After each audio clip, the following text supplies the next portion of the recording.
আচ্ছা, দেখো তোমাদের পাঠ্য পুস্তকের 188 পাতায় 2 একটা অঙ্ক আছে। এই অঙ্কটা তোমরা করতে পারবে। ঠিক আগের অঙ্কটা যেরকম অনুরূপ অঙ্ক, আমি 3 অঙ্কটা নিয়ে একটু বলবো। 3 অঙ্কটা আছে কি একবার পড়ে নাও। বলেছে ধ্রুবদের শ্রেণীতে মোট 35 জন ছাত্রছাত্রী, তাদের বয়সের গড় ছিল 14 বছর। নতুন 7 জন ছাত্রছাত্রী ভর্তি হওয়ায় শ্রেণীর মোট ছাত্রছাত্রীর বয়সের গড় হলো 13.9 বছর। সমীকরণ গঠন করি এবং ধ্রুবদের শ্রেণীতে ছাত্রছাত্রীদের বয়সের গড় কত ছিল তা হিসাব করে লিখি। মানে বলেছে যে এটা ধরো ধ্রুবদের শ্রেণী 35 জন ছাত্রছাত্রী ছিল, যাদের গড় বয়স ছিল 14 বছর। ওই শ্রেণীতে নতুন 7 জন ছাত্র ভর্তি হচ্ছে, যার ফলে শ্রেণীতে এখন ছাত্রছাত্রী সংখ্যা কত? 35 জন আগে ছিল, 7 জন ভর্তি হচ্ছে, মোট হচ্ছে 42 জন। তাহলে পুরনো ছাত্রছাত্রীর সংখ্যা হচ্ছে 35 জন, আর বর্তমানে ছাত্রছাত্রীর সংখ্যা বেড়েছে, দাঁড়িয়েছে 42 জন। এবং এই 42 জন ছাত্রছাত্রীর গড় বয়স হচ্ছে 13.9 বছর। বলেছে তাহলে এই যে 7 জন ছাত্রছাত্রী এসেছিল, এদের গড় বয়স কত ছিল? এদের গড় বয়স কত ছিল এটা জানতে চাইছে, ঠিক? আচ্ছা, গড় বয়স বলার আগে গড় সম্পর্কে একটু বলবো। গড় জিনিসটা কি দেখো, পুরনো ধারণা তবু একবার বলে দিই।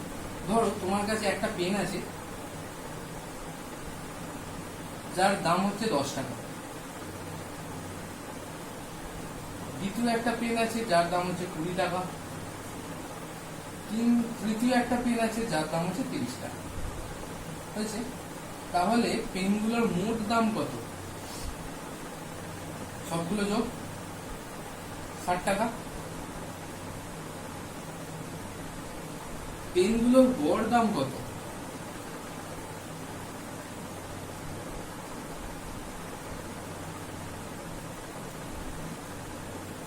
বার করতে হয় মোট দাম, তাকে পেনের সংখ্যা দিয়ে ভাগ করতে হয়। মোট দাম কত? 60 টাকা। তাকে পেনের সংখ্যা মানে কটা পেন? দেখো 3টে পেন, 3 দিয়ে ভাগ করলাম, কাটাকাটি করে 20। তাহলে 3টি পেনের গড় দাম হচ্ছে 20 টাকা। দেখো, একটা পেনের দাম 10, অন্য পেনের দাম 20, অন্য পেনের দাম 30। 3টে দাম আলাদা, কিন্তু 3টে পেনের গড় দাম হচ্ছে 20 টাকা। গড় কি করে বার করতে হয়? সবগুলো যোগ করে যতগুলো সংখ্যা আছে সেটা দিয়ে ভাগ। তেমনি এখানে 35 জন ছাত্রছাত্রী আছে, সংখ্যাটা 35 জন, তাদের বয়সের গড় বলেছে 14 বছর, ঠিক? তাহলে গড় বয়স, এই সূত্রটা দেখে কি লিখতে পারি? গড় বয়স সমান মোট বয়স বাই ছাত্রছাত্রীর সংখ্যা, ঠিক? এটা লিখতে পারি। গড় বয়স দেওয়া আছে দেখো 14 বছর, তাহলে 14 সমান আমি লিখতে পারি মোট বয়স বাই ছাত্রছাত্রীর সংখ্যা কত? 35 জন। অতএব মোট বয়স সমান কত? 35 গুণিত 14, 490 বছর। এই 490 বছর মোট বয়স হচ্ছে 35 জন ছাত্রছাত্রী, যখন 7 জন ছাত্রছাত্রী ভর্তি হয়নি তখনকার। হলো? বুঝতে পেরেছো? আচ্ছা, একইভাবে যদি আমি এক্ষেত্রে 42 জন ছাত্রছাত্রী মোট বয়স বার করি, কি পাবো দেখো তো? এই অনুযায়ী গড় বয়স সমান মোট বয়স বাই ছাত্রছাত্রীর সংখ্যা। গড় বয়স এখানে কত? 13.9 সমান মোট বয়স কত? এটাই নির্ণয় করতে হবে। মোট বয়স বাই ছাত্রছাত্রীর সংখ্যা। বর্তমান ছাত্রছাত্রীর সংখ্যা কত? 42 জন। হলো? তাহলে মোট বয়স সমান 42 ইন্টু 13.9 হলো?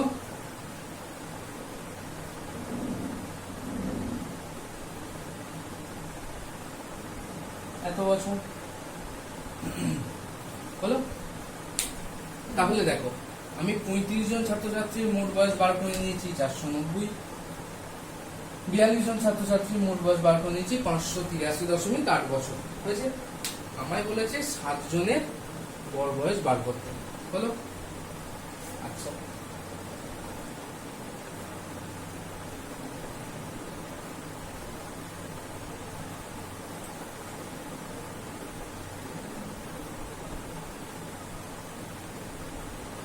এই মোট বয়সটা কার? 42 জনের। এইটা কার? 35 জনের। হলো 42 জনের মোট বয়স থেকে তুমি যদি 35 জনের মোট বয়সটা বিয়োগ করে দাও, তাহলে কি 7 জনের মোট বয়সটা পাবে না? 42 জনের মোট বয়স থেকে 35 জনের মোট বয়স যদি বিয়োগ করে দাও, তাহলে 7 জনের মোট বয়সটা পেয়ে যাবে। ঠিক, 7 জনের মোট বয়স যদি পেয়ে যাই, তাহলে এই সূত্র অনুযায়ী ওই 7 জন ছাত্রের গড় বয়সও পেয়ে যাব। ঠিক, দেখ তাহলে 7 জন ছাত্রের মোট বয়স কত হবে বলো? 7 জনের মোট বয়স সমান 42 জনের মোট বয়স মানে কত? 583.8 মাইনাস 35 জনের মোট বয়স মানে কত? 490 বছর সমান 93.8 বছর পেলাম। দেখো 7 জনের আমি মোট বয়স পেয়ে গেছি, তাহলে আমরা যদি 7 জনের গড় বয়স বার করতে বলে কি করবো? মোট বয়সকে সংখ্যা দিয়ে ভাগ, এই যে গড় বয়স সমান মোট বয়স বাই ছাত্রছাত্রীর সংখ্যা। আমি 7 জন ছাত্রের গড় বয়স বার করছি, তাহলে কি 7 জন ছাত্রের মোট বয়স বাই 7 ভাগ করে দেবো। ঠিক, আচ্ছা 42 ধরে এখানে লিখলাম। তাহলে 7 জন ছাত্র ছাত্রীর গড় বয়স সমান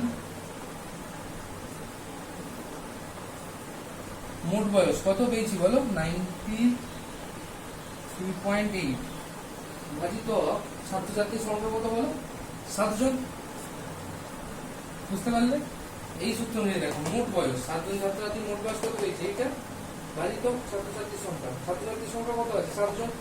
তার মানে 93.8 ভাজিত 7 যদি ভাগ করে দাও কত পাবে? 4 বছর। ব্যাস হয়ে গেল 7 জন ছাত্রের গড় বয়স। কি করলাম অঙ্কটা দেখো, আমি 35 জন ছাত্রছাত্রীর মোট বয়স বার করেছি, নিয়ে 7 জন ছাত্রছাত্রী যুক্ত হওয়ার পর যে 42 জন ছাত্রছাত্রী হয়েছে তাদের মোট বয়স বার করেছি। 42 জনের থেকে 35 জন ছাত্রছাত্রীর মোট বয়স বিয়োগ করে দিয়েছি, তাহলে কি 7 জন ছাত্রছাত্রীর মোট বয়স পেয়েছি। এবার 7 জন ছাত্রছাত্রীর মোট বয়স যদি পেয়ে যাই, সেই মোট বয়সটাকে আমি 7 দিয়ে যদি ভাগ করে দিই, তাহলেই 7 জন ছাত্রছাত্রীর গড় বয়স পেয়ে যাব, এবং এই গড় বয়সটাই আমায় নির্ণয় করতে বলেছে। ঠিক, ওকে।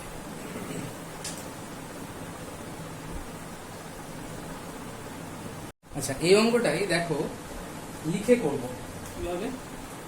স্টেপগুলো মনে রাখবে। প্রথমে 42 জনের মোট বয়স বার করব, তারপর 35 জনের মোট বয়স বার করব, দুটো মোট বয়স বিয়োগ করে দিলে 7 জনের মোট বয়স পাবো, সেখান থেকে 7 জনের গড় বয়স বার করবো। ঠিক, লেখাগুলো দেখো।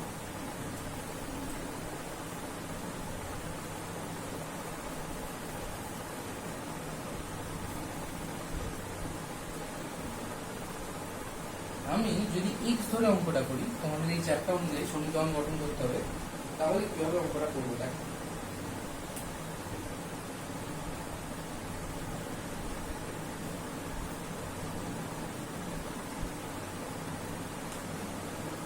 ধরি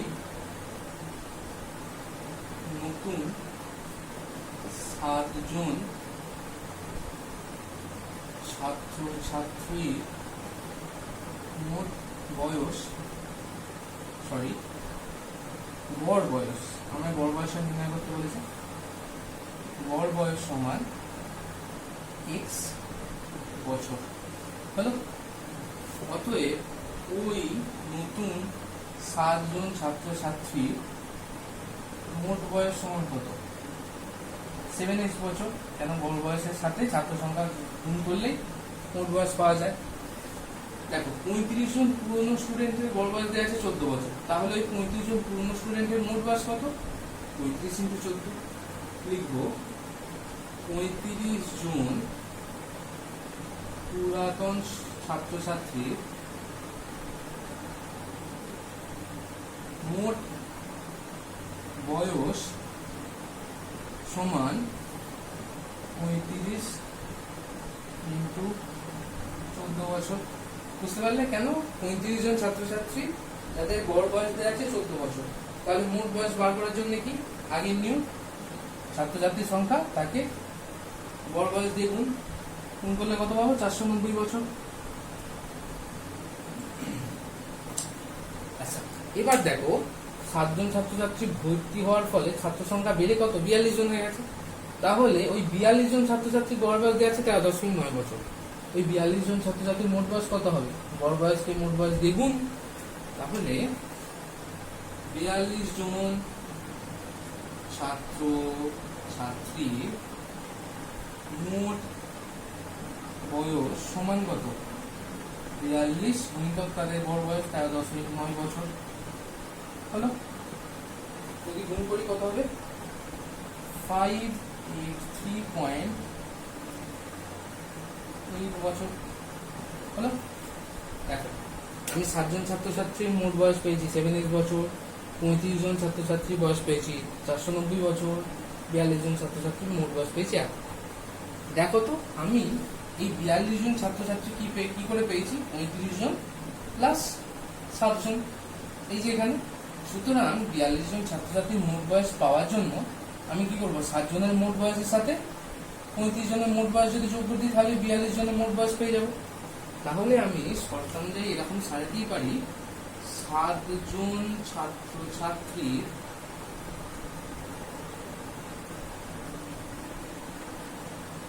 মোট বয়স প্লাস 35 জন ছাত্রছাত্রীর মোট বয়স সমান 42 জন ছাত্রছাত্রীর মোট বয়স করতেই পারি। দেখো এবার আমি এখানে শুধু মানগুলো বসিয়ে দেবো। 7 জন ছাত্রছাত্রীর মোট বয়স কত? 7x বসাও, or 7x প্লাস 35 জন ছাত্রছাত্রীর মোট বয়স কত? এই যে 490 সমান 42 জন ছাত্রছাত্রীর মোট বয়স এই যে 583.8। ভালো করে দেখো লাইনটা বুঝতে পারলে কি? 42 জন ছাত্রছাত্রীর মোট বয়স নির্ণয় করার জন্য আমি 35 জন ছাত্রছাত্রীর মোট বয়সের সাথে 7 জন ছাত্রছাত্রীর মোট বয়স যোগ করে দিয়েছি। কেমন? এবার এখান থেকে সমাধান করতে হবে। 490টাকে সাইড চেঞ্জ করলে এখানে প্লাস ছিল ওখানে মাইনাস হয়ে যাবে। দ্যাট ইজ 7x সমান 583.8 মাইনাস 490 or 7x সমান বিয়োগটা করলে কত হবে? 93.8 বছর হলো। এখান থেকে আমি x এর মান বার করবো, তাহলে কি হবে?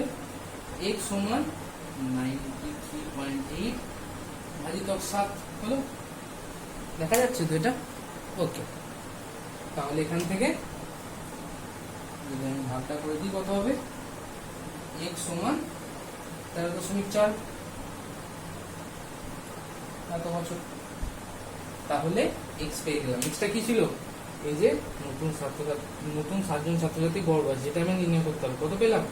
13.4 বছর। তাহলে লিখে দেবে অতএব ভর্তি হওয়া নতুন 7 জন ছাত্রছাত্রী গড় বয়স 13.4 বছর।